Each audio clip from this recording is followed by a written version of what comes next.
this is really a period of time this week where you can kind of rest, can't you? Just kind of gather yourselves before you really rev it up next week. I think it's a really awesome week, the way the NFL structured this, that we call week 0, and it just gives us that chance to kind of half our eyes are forward on to week 1, and then half our eyes are just taking care of everything in-house. And so I think it's really good just to have an opportunity to kind of get the group together, clean some stuff up, and then get our eyes forward for Miami.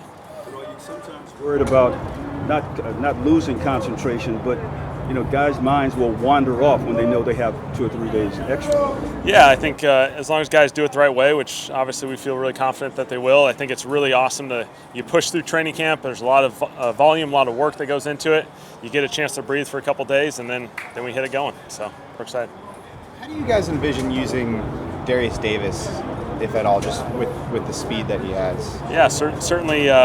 He's a guy. He'll be that 5th receiver naturally with the way the roster's constructed, and so we'll find a role for him. He's got to be ready and available to hop in there at any moment. And certainly, like most of our guys, we're going to try and find a role for a lot of these guys throughout these game plans. And so certainly he'll have some opportunities in there, and we'll see where it goes. I had a similar question about Dotson. Do you see a role for him too? Yeah, certainly. We'll see how the running back rotation and just the way the roster's constructed once we get closer to week 1. But all those guys, whoever's up in the game, certainly we want those guys to have roles, opportunities, special teams, and on offense that we can utilize those guys. Where do you see the competition between Joshua Kelly and Isaiah Spiller there behind Austin? Yeah, I think both guys have had a really strong camp. Dotson in there as well. We got four running backs we feel confident about. Austin's going to carry the load, and we'll need those other guys as we go through the season. Coach, is your ultimate wish, if you will, to play 2 or 3 backs as opposed to just depend mainly on one? Well, I think Austin's the guy. I mean, certainly we feel really, really confident about Austin. But I think as the season goes on, these are long seasons. We want to be able to utilize those other guys to allow Austin to continue to be Austin. And so we'll sprinkle those guys in, and every game is going to be a little bit different the way those rotations roll, but certainly Austin's number 1. As far as the tempo, whatever the fastball part of the offense, how do you sort of manage when to push that button, when not to push that button? What are the factors that go into that for you? Yeah, a million factors. Certainly on your side, just the way the game's flowing, and then certainly with who you're playing. There'll be games where maybe it's an advantage. There'll be games maybe it's not an advantage, and so it's just one part of the offense. You can play with a lot of different personnel. You can play a lot of different type of tempos.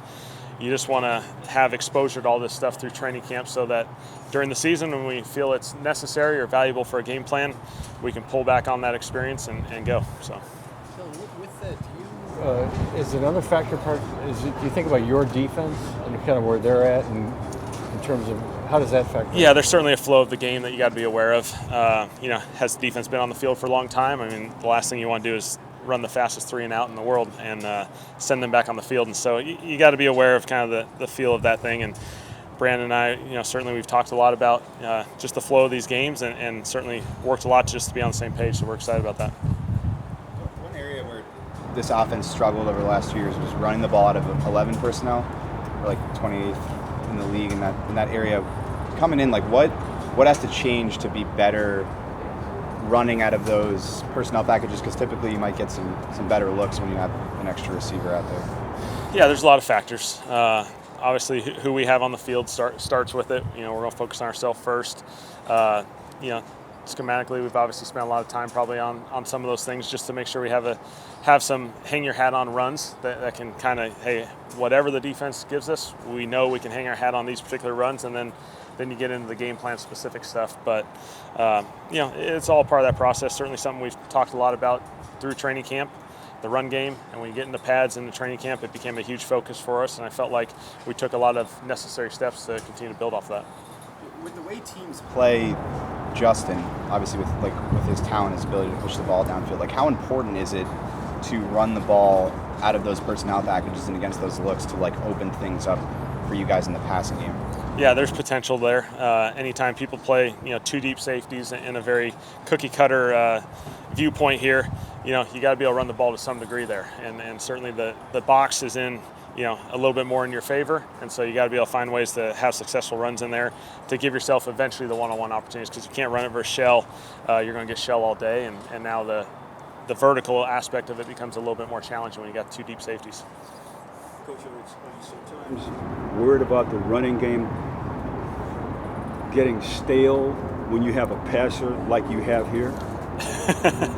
I think it's one part of our offense. And I think the fun part is just how we've kind of built it, with a combination of what was in place, some things from Dallas, some things that maybe we've studied throughout the league. And so I'm really excited about where we're going with it. I'm really excited to kind of, we'll be able to utilize a lot of different players, a lot of different personnel. And so hopefully we take advantage of it.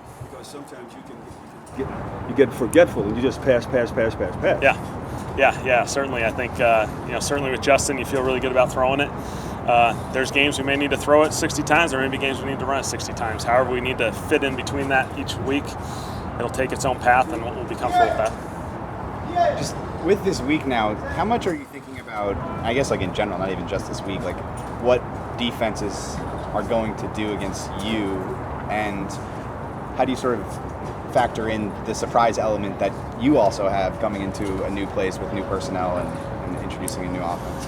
Yeah, certainly there'll be some awareness to maybe how we're structured in Dallas. Anytime you play we're facing the same thing in Miami, where we're projecting a defense that, could be Denver, could be some other things. And so certainly there's always some evolution going on with systems. And so you're aware of that.